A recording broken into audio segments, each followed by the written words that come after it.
Virus, bacteria, fungal, పరాన్నజీవి ఇన్ఫెక్షన్లకు గురికావడం వంటి అనేక కారణాల వల్ల టాన్సిల్స్ మరియు అడినాయిడ్స్ విస్తరించవచ్చు. నివారణకు విశ్రాంతి మరియు పుష్కలంగా నిద్ర. తగినంత ద్రవాలు త్రాగాలి. వెచ్చని ద్రవాలు త్రాగాలి. సాల్ట్ వాటర్ గర్గిల్ సిద్ధం చేయండి. గొంతు నొప్పిని మరియు జ్వరాన్ని నియంత్రించడానికి ఇబుప్రోఫెన్ లేదా పారాసెటమాల్ ఉపయోగించండి.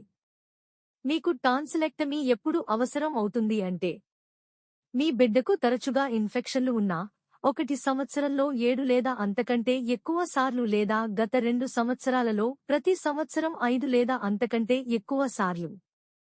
మీ బిడ్డకు శ్వాస తీసుకోవడంలో ఇబ్బంది ఉంది మరియు టాన్సిల్స్ వాయుమార్గాన్ని స్లీప్ అప్నియా అడ్డుకోవడం వల్ల సరిగా నిద్ర పట్టకపోవడం. మీ బిడ్డకు టాన్సిల్స్పై చీము, టాన్సిల్లో రాళ్లు